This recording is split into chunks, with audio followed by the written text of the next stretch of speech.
Are you all able to hear me now? Yes. Yes, sir. Okay. मैं खुद mute पता नहीं कैसे हो गया था. Okay. Harsimar, good morning. Good morning, sir. Let's begin. So yesterday we had discussed the format of journal and how transactions are entered into it, right? Yes, sir. Yes, So sir. today let's do an illustration to see how exactly we pass entries in the journal.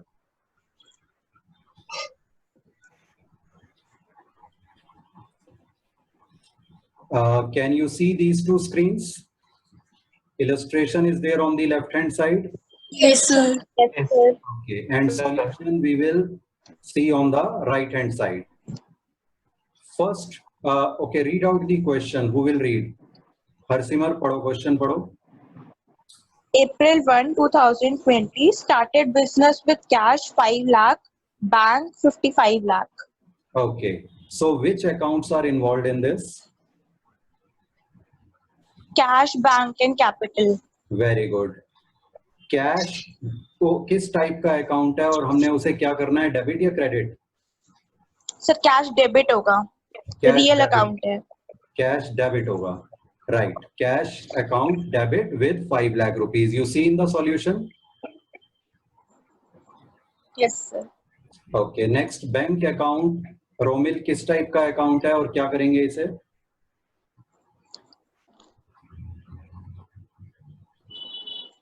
Romil, are you able to hear The me? personal account. The Yes. personal account.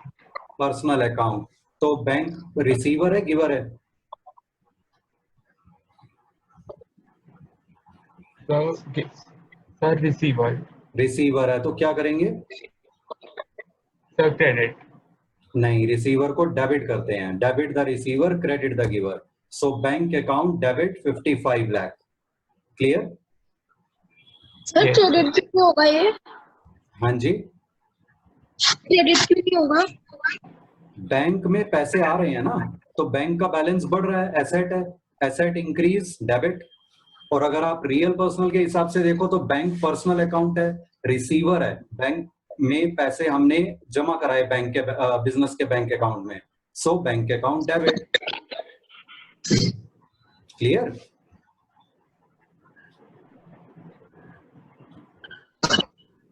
Is it clear? Sir bank personal account क्यों होता है? Yes, sir. क्योंकि bank organisation है एक.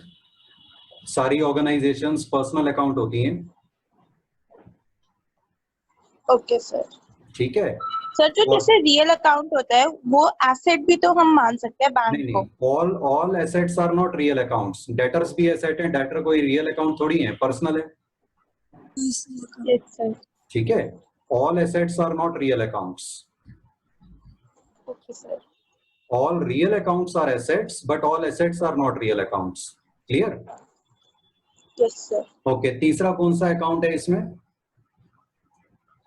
Capital account. Capital. तो उसको हमने, capital किसका अकाउंट है? ओनर का. ओनर यहाँ पर रिसीवर है या गिवर है बिजनेस के लिए?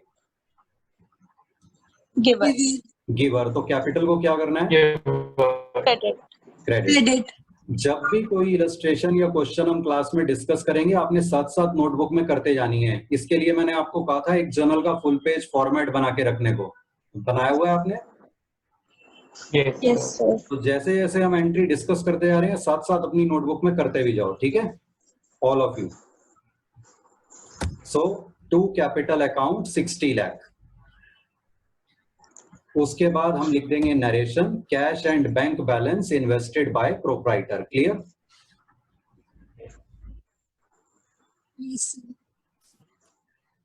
जब ये एंट्री लिख ली आपने नोटबुक में, बताना, फिर नेक्स्ट पे चलेंगे.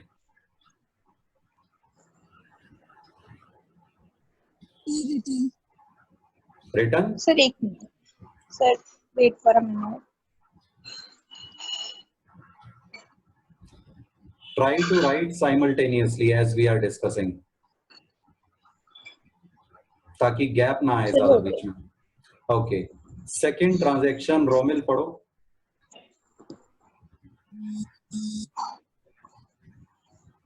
Purchase furniture for cash 60,000. Very good.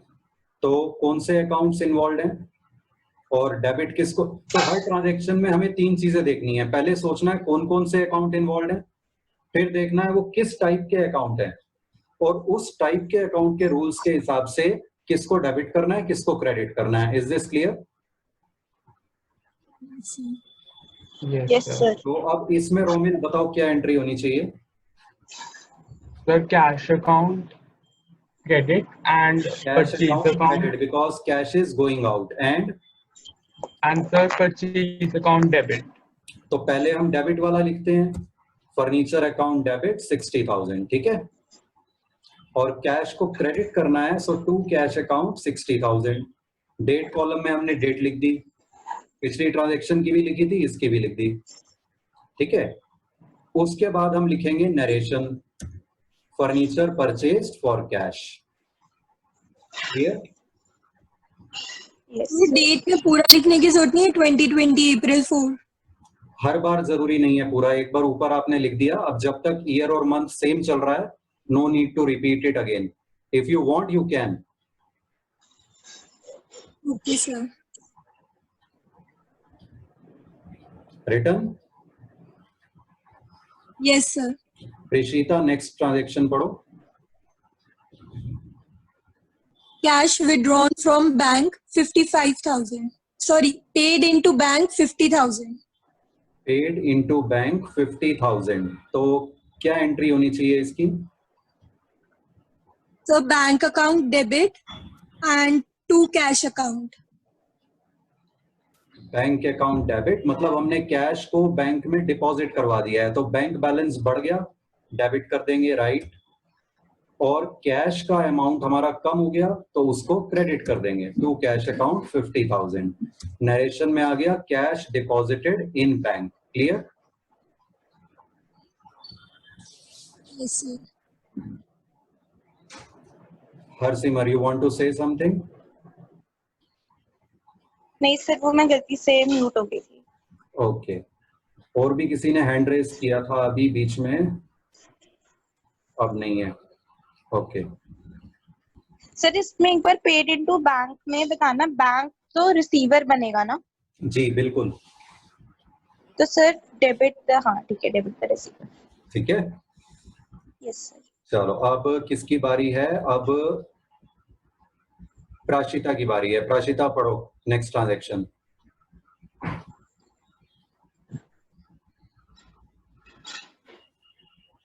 प्राशिता connected है ऑडियो से? नहीं लग रहा है। ओके, हरसिमर आप पढ़ो next I think- transaction. April 4 cash withdrawn from bank 55,000. अप्रैल 9 है, ट्रांजैक्शन नंबर 4 है, हाँ। अप्रैल 9। हाँ, April cash 9 cash withdrawn from bank 55,000. बताओ क्या एंट्री होनी चाहिए? सर कैश अकाउंट और बैंक अकाउंट इन्वॉल्व है, cash account debit to bank account 55,000। With reason? Sir क्योंकि कैश हमारे पास आ रहा है, यस। तो डेबिट व्हाट कम्स इन, और बैंक गिवर है तो इसलिए क्रेडिट। ओके, तो पिछली वाली एंट्री का रिवर्स हो गया, बैंक में से हमने कैश निकलवाया है, ठीक है। तो कैश अकाउंट डेबिट 55,000, डेट में लिख दिया 9, टू बैंक अकाउंट 55,000, ठीक है। और नरेशन हमने लिख दी cash withdrawn from bank. Clear? Yes sir. Visible है ना ये ट्रांजैक्शंस भी और एंट्रीज भी clearly? Yes, yes sir. Sir. Okay, good. Return this one. Yes sir. Romil, sir. पढ़ो next. April 11 cash withdrawn from bank for personal use 20,000. कुछ difference है इसमें और Sir, पिछले it वाले won't में? be written because it is not a business transaction. Yes. Yes, sir, it is Is- not a business transaction. Be a bit louder. अपने sir इसका mic की ड्राइंग होगा वॉल्यूम, ना? एक मिनट, अपने माइक की वॉल्यूम सब फुल कर लिया करो बोलने से पहले ना, मतलब मीटिंग ज्वाइन करते ही माइक की वॉल्यूम फुल कर लिया करो। हाँ रोमिल, क्या कह रहे थे आप? प्लीज रिपीट करो। Sir, it is not a business transaction. It is not a business transaction. Do others agree? No sir, वो ड्राइंग्स हो जाएगा ना. Very good, yes. बैंक में से पैसे निकाले, पर्सनल यूज के लिए निकाले, लेकिन बैंक में से निकाले. अब स्पेसिफाइड नहीं है कौन सा बैंक, तो हम मानेंगे बिजनेस का बैंक. ठीक है. इस ट्रांजैक्शन में और पिछली ट्रांजैक्शन में क्या डिफरेंस है, पहले वो समझते हैं. पिछले में लिखा था कैश विड्रॉन फ्रॉम बैंक. अगर कुछ मेंशन नहीं है for what purpose, we always assume for official purpose, मतलब ऑफिस के पर्पस के लिए ही निकाला है, तो इसलिए हमने एंट्री करी cash account debit to bank account. लेकिन यहां पर स्पेसिफाइड है पैसे निकाले हैं बैंक से लेकिन पर्सनल यूज के लिए, तो ये हो जाएगी ड्रॉइंग्स. ठीक है रोमिल?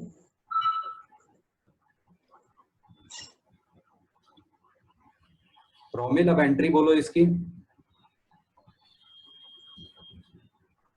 Yes, sir.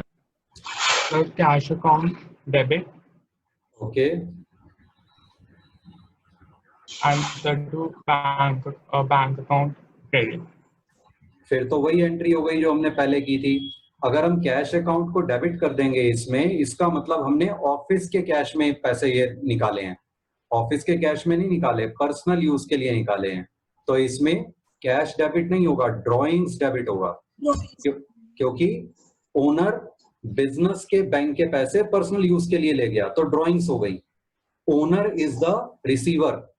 ड्रॉइंग्स और कैपिटल अकाउंट दोनों ओनर के अकाउंट होते हैं, तो इसलिए ड्रॉइंग्स अकाउंट डेबिट. ठीक है. To bank account 20,000. ठीक है. उसके बाद नरेशन आ गई drawings from bank. Clear everyone? Yes, sir. Yes, sir. Okay. Chintan wants to say something. Yes, चिंतन बोलो. सर कैपिटल डेबिट क्यों नहीं हुआ इसमें? कैपिटल भी डेबिट कर सकते हैं, नो प्रॉब्लम, वो भी ठीक होगा, क्योंकि ड्राइंग्स जो हैं लास्ट में ईयर एंड में हम कैपिटल में ही एडजस्ट कर देते हैं, कैपिटल में से लेस कर देते हैं, तो यहाँ पर डायरेक्टली कैपिटल अकाउंट भी डेबिट कर सकते हैं if we want. Okay. Generally हम क्या करते हैं, ड्राइंग्स अकाउंट एक अलग से इसलिए बना लेते हैं इन ट्रांजेक्शन्स में कि पूरे साल का एंड में हमें पता चल जाए टोटल ड्राइंग्स कितनी हुई हैं. अगर साथ साथ कैपिटल में डेबिट करते जाएंगे तो हमें पूरे साल का इकट्ठा पता करना थोड़ा मुश्किल होगा. That is the only reason. Clear? Yes sir. Okay. लिख ली ये एंट्री सबने? Yes, sir. ठीक है, नेक्स्ट पे चलें. Yes, sir. किसकी बारी है? प्रीशिता, पढ़ो next transaction. April 14 bought goods rupees 80,000. Sir, तो इसमें purchases account is involved, so it will be debited. Okay. And sir, cash account credited. Yes, कुछ भी नहीं लिखा है तो हम एज्यूम करेंगे कैश में खरीदे हैं, कैश अकाउंट क्रेडिट हो जाएगा. तो डेट में लिखा हमने 14, purchases account debit 80,000 to cash account 80,000. ठीक है, क्योंकि कैश जा रहा है. नरेशन में आ गया goods purchased. Clear? Yes, sir. Return.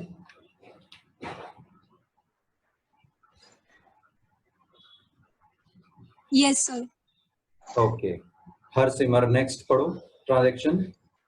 April 16 bought goods from Saket 60,000. Sir इसमें purchase account debit to Saket account. Very good, क्योंकि नेम दे दिया. यस, नेम दे दिया तो इसका मतलब ये क्रेडिट पे खरीदे हैं, कैश नहीं दिया अभी. ठीक है, तो डेट में 16, purchases account debit 60,000 to Saket, because Saket is giver, supplier 60,000. Clear?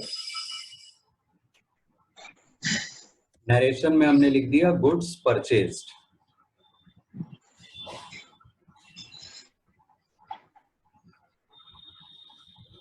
मेरा जर्नल नेक्स्ट पेज पे कंटिन्यू हो रहा है, तो सर मैं एंड में टोटल CF निकाल के फिर नेक्स्ट Yes. पेज पे total B. Yes yes. Sir इसमें हम मेंशन नहीं करेंगे नरेशन में गुड्स परचेज्ड ऑन क्रेडिट. कर सकते हैं, नहीं भी करेंगे तो नो हार्म. वो नाम आ रहा है तो एंट्री में पता चल रहा है. Okay, sir. ठीक है, ओके। रोमिल नेक्स्ट ट्रांजैक्शन पढ़ो।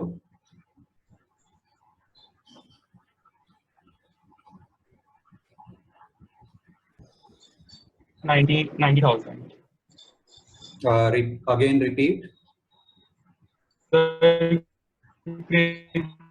Your voice is cracking. Sold, मैं पढ़ देता हूँ। सोल्ड गुड्स टू कीर्ति 90,000, क्या एंट्री होनी चाहिए बताओ? Debit and sales. Debit and sales account credit. Okay, just a sec. Radhika ने हैंड रेज किया है। हाँ जी राधिका बोलो। सर अगर वो पेज खत्म हो गया तो हमें नीचे बस टोटल करना है या कोई लाइन भी लिखनी है नेक्स्ट पेज स्टार्ट करने के लिए? आपका पेज एक कंप्लीट हो गया है तो उसमें आप लिखोगे पर्टिकुलर्स में लिखोगे total small c oblique small f carry forward के लिए। डेबिट और क्रेडिट में दोनों में टोटल्स लिखोगे एडजेसेंट साइड बाय साइड, ऊपर एक सिंगल लाइन नीचे एक सिंगल लाइन। नेक्स्ट पेज के शुरू में आप लिखोगे पर्टिकुलर्स में total small B oblique small F brought forward, मतलब है उसका डेबिट में टोटल वाला अमाउंट, क्रेडिट में टोटल वाला अमाउंट, और इस साथ साथ साइड बाय साइड, ठीक है, लाइन नहीं छोड़नी बीच में। और उसके बाद पर्टिकुलर्स वाले कॉलम में एक लाइन डाल दो जैसे हम हर एंट्री के बाद डालते हैं, और उसके बाद फिर नेक्स्ट एंट्री करेंगे, ठीक है? Okay sir, thank you. Clear Radhika? Okay, next किसकी बारी है? प्रिशिता। हाँ सॉरी, रोमिल बता रहा था ये एंट्री। रोमिल बताओ एंट्री एक बार दोबारा बताओ। Kirti debit and sales account credit. Yes, 19th date में कीर्ति डेबिट 90,000, उसके बाद टू सेल्स अकाउंट 90,000, नरेशन में गुड्स सोल्ड। क्लियर?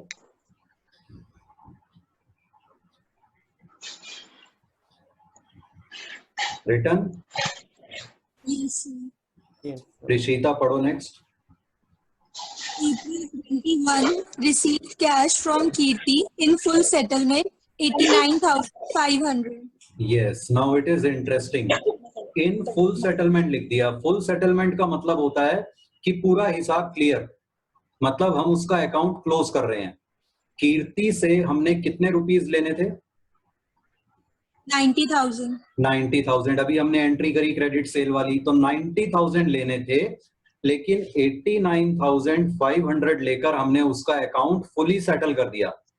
अगर ये फुल सेटलमेंट नहीं लिखा होता तो हम सिर्फ 89,500 के रिसीविंग की एंट्री कर देते, कैश अकाउंट डेबिट टू कीर्ति, और बचे हुए 500 मतलब होता वो बाद में कभी देगी। लेकिन फुल सेटलमेंट का मतलब है अब बाद में कुछ नहीं मिलने, हमारा एग्रीमेंट हो गया है कि इतने में हम फुली सेटल कर रहे हैं। जहां ये इस तरह की वर्ड आ जाए फुल सेटलमेंट, इसका मतलब बाकी का अमाउंट हो गया डिस्काउंट। तो हमने 500 रुपए का डिस्काउंट दे दिया है कीर्ति को। हमारे लिए वो कौन सा डिस्काउंट हुआ? अलाउड या receive? Discount allowed. Very good. Rishita बताओ एंट्री बताओ। So cash account debit with 89,500. Right, date डाली 21, कैश अकाउंट डेबिट 89,500। आगे बोलो। Discount allowed account debit with 500. Very good. Debit वाले सारे एक साथ पहले लिखने हैं, ये नहीं कि डेबिट क्रेडिट डेबिट, ऐसे नहीं होना चाहिए। सारे डेबिट वाले अकाउंट एक एंट्री में इकट्ठे पहले आएंगे, क्रेडिट वाले बाद में सारे एक साथ आएंगे। सो डिस्काउंट अलाउड हमारे लिए एक्सपेंस है, so discount allowed account debit 500। ठीक है, आगे। Sir, to Kirti 90,000. Very good. To Kirti 90,000, क्योंकि इसका अकाउंट हमने सेटल किया है 90,000 से। उसके अकाउंट में डेबिट में 90,000 थे, अब 90,000 से क्रेडिट करने से उसका अकाउंट पूरी तरह से क्लोज हो जाएगा। क्लियर? Yes, sir. सिमर पढ़ो नेक्स्ट। सॉरी, इसकी नरेशन रह गई, नरेशन लिखते हैं पहले। Cash received from Kirti in full settlement. ठीक है, हर सिमर नेक्स्ट पढ़ो।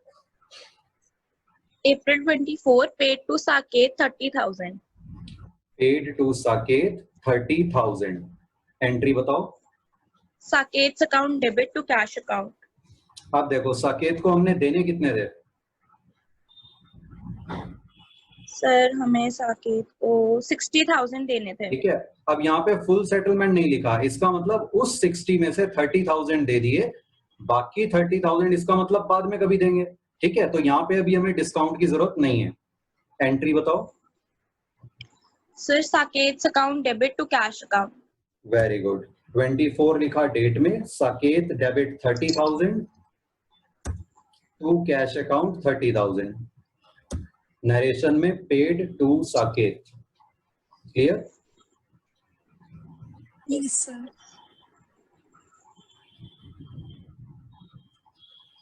Return. Yes, sir.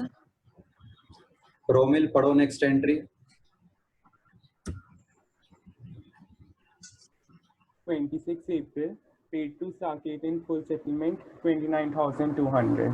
Paid to Saket. अब साकेत को और कितनी पेमेंट रह गई थी करनी? 30,000. 30,000 और रह गई थी। 60 में से 30 तो हमने पिछले एंट्री में दे दिए, 30,000 और देने थे अभी बाकी। उसमें से 29,200 दे रहे हैं हम, और वो भी फुल सेटलमेंट में, यानी बाकी का अमाउंट क्या हो गया? Discount received. डिस्काउंट। अब ये डिस्काउंट अलाउड है या डिस्काउंट रिसीव्ड है? Sir, Received. received. Discount received. Very good. तो एंट्री क्या होगी रोमिल, बोलो। Sir, Saket's account debit. Saket को कर देंगे And sir, डेबिट। discount. 26 लिखेंगे डेट में। साकेत को लेकिन डेबिट करेंगे पूरे अमाउंट 30,000 से, क्योंकि फुल सेटलमेंट हो रही है। जो उसका बैलेंस बचा था 30,000 पूरे से डेबिट करेंगे। ठीक है, उसके आगे To cash account credit. Very good. To cash account 29,200 और And sir, discount received 800. Very good. To discount received account 800। ठीक है, उसके बाद हम नरेशन लिख देंगे, paid to Saket in full settlement. Clear? Yes, sir. Any doubt up to here anyone? Sir जो discount received होता है वो हमारे लिए इनकम होती है। हाँ जी, डिस्काउंट Discount रिसीव्ड received हमारे जो लिए होता है गेन होता है, गेन होता है, इनकम नहीं, गेन। Okay sir. ठीक है, डिस्काउंट अलाउड हमारे लिए एक्सपेंस होता है, डिस्काउंट रिसीव्ड हमारे लिए गेन होता है। सर तो ये नॉमिनल अकाउंट होता है। बिल्कुल बिल्कुल। Clear? Yes sir. Any doubt up to here? No sir. No, sir. Okay.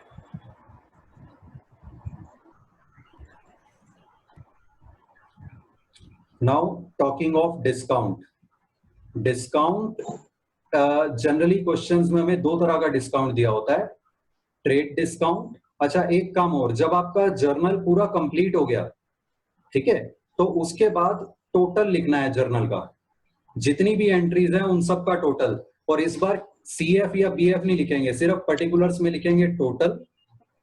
Amount column में डेबिट का टोटल, क्रेडिट का टोटल जो कि सेम होगा, साइड बाय साइड लिखेंगे।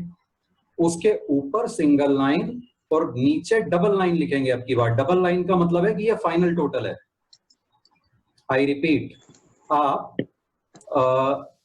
एक मिनट,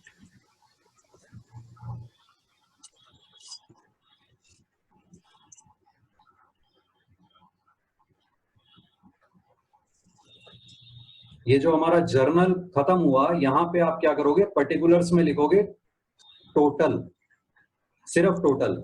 फिर डेबिट कॉलम में टोटल लिखोगे जितना आ रहा है, क्रेडिट कॉलम में भी उतना ही आएगा, टोटल लिखोगे। उस अमाउंट के ऊपर सिंगल लाइन और नीचे double line. Clear? Yes, sir. Yes. ठीक है,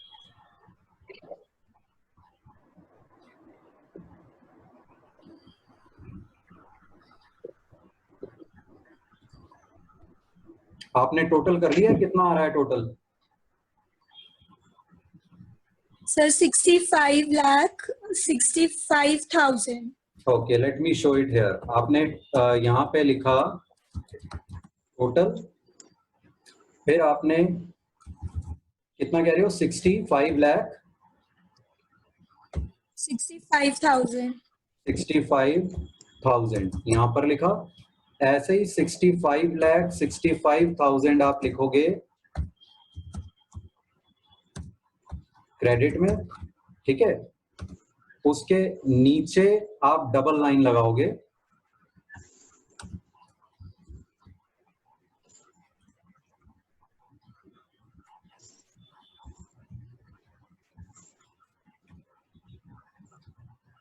ऊपर आप सिंगल लाइन लगाओगे,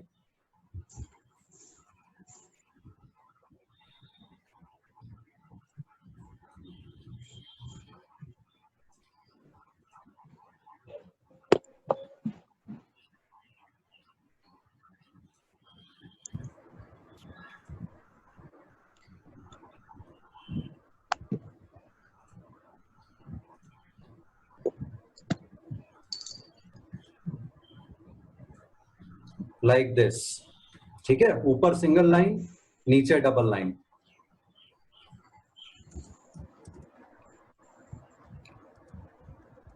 clear everyone? Yes, sir. Yes, sir. Okay, मैं आपको डिस्काउंट के बारे में बता रहा था। हाँ, डिस्काउंट जनरली दो तरह का दिया होता है बुक में। हमने डिस्कस भी किया था जब डिस्काउंट पढ़ा था हमने अकाउंटिंग टर्म्स में, trade discount and cash discount. Trade discount is generally applied on bulk purchases और सेल्स। जब कोई ज्यादा क्वांटिटी खरीदता है या बेचता है तो उस पे ट्रेड डिस्काउंट। आपने अपनी मम्मी को सब्जी खरीदते हुए कई बार देखा होगा, सब्जी वाले वो कहते हैं कि भैया आलू क्या रेट दिए, वो एक रेट बताता है, फिर कहती है नहीं नहीं हमने तो 5 किलो लेने हैं, आप बताओ क्या रेट लगाओगे, तो वो रेट कुछ कम कर देता है। दैट इज ट्रेड डिस्काउंट, कि ज्यादा क्वांटिटी खरीदनी है तो प्राइस कम कर दिया, ठीक है। Trade, if trade discount is given, it is reduced from the list price.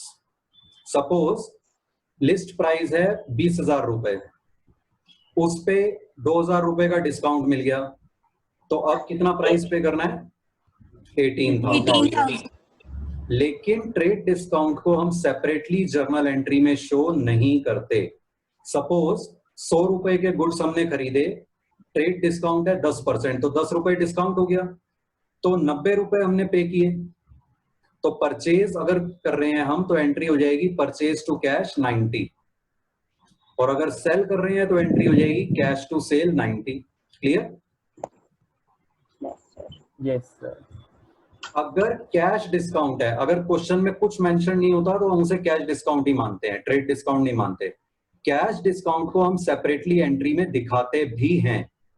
जैसे अगर इसी एग्जांपल को ले, यहां पर अगर 100 रुपए के गुड्स खरीदे और 10 रुपीज का कैश डिस्काउंट है, तो हम एंट्री कैसे करेंगे, परचेज को डेबिट करेंगे पूरे 100 से, फिर लिखेंगे टू कैश अकाउंट 90 और to discount receive 10।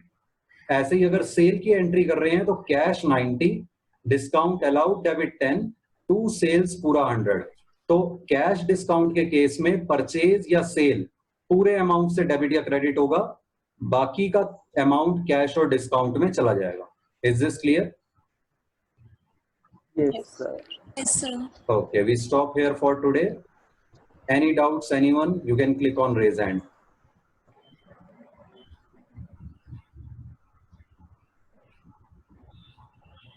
No one? Okay, thank you. Thank you, Thank sir. you, sir. Thank you, sir.